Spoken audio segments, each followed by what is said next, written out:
ترتیب فرمائی۔ آپ نے سب سے پہلے یہ ترتیب رکھی کہ جو بدری صحابہ ہیں آپ نے سب سے پہلے ان کے وظائف یعنی ان کی تنخواہیں آپ نے مقرر کی۔ اگرچہ حضرت حسنین علیہ السلام ان میں سے نہیں تھے کیونکہ وہ بدری صحابی نہیں تھے، لیکن حضور صلی اللہ تعالیٰ علیہ وسلم کی قربت اور تعلق کے حوالے سے آپ نے ان کی تنخواہیں بدری صحابہ کی تنخواہوں کے برابر رکھیں۔ اس کے علاوہ رسول اللہ صلی اللہ تعالیٰ علیہ وسلم کی ازواج مطہرات کے وظیفے آپ نے 12 ہزار مقرر کیے، اور حضور صلی اللہ تعالیٰ علیہ وسلم کے آزاد کردہ غلام حضرت زید بن حارث اور حضرت زید بن حارث کے بیٹے اسامہ بن زید کی تنخواہیں آپ نے اپنے بیٹوں اور اپنے آپ یعنی کہ خود سے اور اپنے بیٹے حضرت عبداللہ جو کہ بذات خود بدری صحابہ تھے ان سے آپ نے زیادہ رکھیں۔ حضرت عبداللہ جو آپ کے عمر بن خطاب کے بیٹے تھے، انہوں نے جب استفسار فرمایا حضرت عمر فاروق رضی اللہ تعالیٰ عنہ یعنی کہ اپنے باپ سے پوچھا کہ میرے باپ آپ مجھے یہ فرمائیے کہ جب میں نے یعنی کہ میں تو حالانکہ بدری صحابہ بھی تھا لیکن آپ نے میری تنخواہیں دوسرے یعنی کہ صحابی سے حضرت زید بن حارث اور ان کے بیٹے حضرت اسامہ بن زید سے ان کی تنخواہ میری تنخواہ سے زیادہ کیوں رکھی؟ تو حضرت عمر فاروق رضی اللہ عنہ نے بڑا خوبصورت جواب فرمایا کہ رسول اللہ صلی اللہ تعالیٰ علیہ وسلم اسامہ کو تجھ سے اور اسامہ کے باپ کو تیرے باپ سے زیادہ محبوب جانتے تھے۔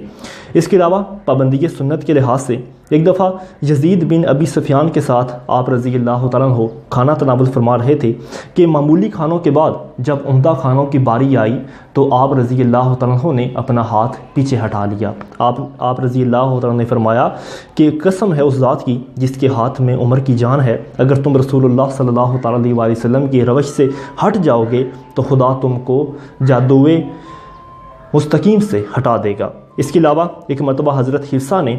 عرض کیا کہ اب خدا نے آپ کے اوپر کافی یعنی کہ اپنا ہاتھ کھلا کر دیا ہے تو اس لیے آپ کو نرم کپڑوں اور اچھی غذا کو استعمال کرنا چاہیے۔ تو حضرت عمر نے جواب دیا کہ جان پدر تم رسول اللہ صلی اللہ تعالیٰ علیہ وسلم کی عصرت کی زندگی بھول گئیں، خدا کی قسم میں اپنے آقا کے نقش قدم پر چلوں گا کہ آخرت کی فراغت اور خوشحالی نصیب ہو جائے۔ اس کے علاوہ آپ کا زہد کنات آپ کی یعنی کہ فقر و تنگ دستی کے اوپر آپ کی قناعت اختیاری بھی بہت اعلیٰ ہے۔ اس کے علاوہ آپ کی سادگی، آپ ہمیشہ سفر کے دوران سب سے کم یعنی کہ آپ صرف خیمے کا اہتمام بھی نہیں کرتے تھے بلکہ جہاں پر آپ کو کوئی درخت کا سایہ وغیرہ نظر آتا تھا آپ اس کے یعنی کہ نیچے لیٹ جایا کرتے تھے۔ اس کے علاوہ کافی اور صحابوں کو یا مطلب دوسرے لوگوں کو دقت ہوتی تھی آپ کو پہچاننے میں کہ یعنی کہ عام لوگوں میں آپ کو امیر المومنین کو پہچاننے میں دقت ہوتی تھی صرف ان کی سادگی کی وجہ سے، کیونکہ آپ کا کوئی الگ گھر نہیں تھا یعنی کہ دوسرے بڑے لوگوں کی طرح، اور نہ ہی آپ کہیں خیمہ زن ہوا کرتے تھے یعنی کہ عام راہگیروں کی طرح، بلکہ جسٹ ایک عام انسانوں کی طرح آپ کی سادگی اور آپ کی زندگی تھی۔ اس کے علاوہ آپ کا مزاج، آپ کے مزاج کے بارے میں فطرتاً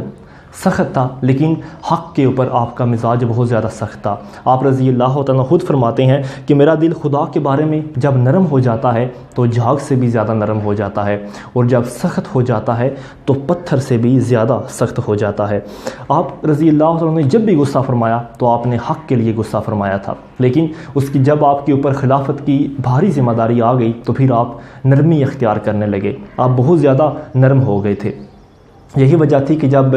مجلس شورا منعقد ہوتی تھی تو ہر کوئی اپنے لحاظ سے یعنی کہ آپ کو مشورہ دے سکتا تھا، اور ہر کوئی آپ کی بات کو ٹوک کر اس کے اندر درستگی کر سکتا تھا، اور آپ اس بات کے اوپر غصہ بھی نہیں کرتے تھے۔ آگے ہے آپ کی غذا اور لباس۔ آپ کی سادگی کا اندازہ اس سے بھی ہو سکتا ہے کہ آپ کے گزارے کے لیے جو وظیفہ مقرر کیا گیا تھا وہ صرف اور صرف 2 درہم روزانہ تھا، اور آپ نے اس کی شرط یہ رکھی تھی، اس شرط کے اوپر قبول کیا تھا کہ جب میرے حالات و واقعات ٹھیک ہو جائیں گے، جب میرے گھر کے معاملات ٹھیک ہو جائیں گے تو میں اس کو قبول پھر نہیں کروں گا۔ اور اس کے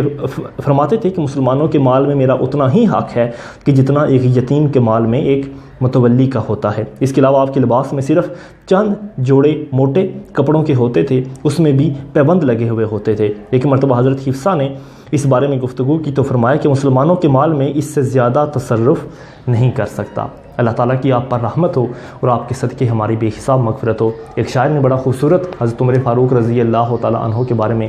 کیا خوب لکھا ہے کہ فکر ہے اس کو یرموک و فسطاط و بلوان کی، فکر ہے اس کو یرموک و فسطاط و بلوان کی، جب فتح ہے مصر تو تیاری ہے ایران کی، آتے جاتے وفد سے ملاقات بھی کرتا ہوگا اور شب کو معلوم حالات بھی کرتا ہوگا، کانٹوں میں الجھی ہوئی بیچارے کی جان ہے، نیند اس کو بھی آتی ہے، آخر وہ انسان ہے۔ اللہ تعالیٰ کی حضرت عمر فاروق پر کروڑوں لاکھوں رحمتیں ہوں اور ان کے صدقے ہماری بھی بے حساب مغفرت ہو، آمین بجاہ نبی الامین۔ بہت شکریہ۔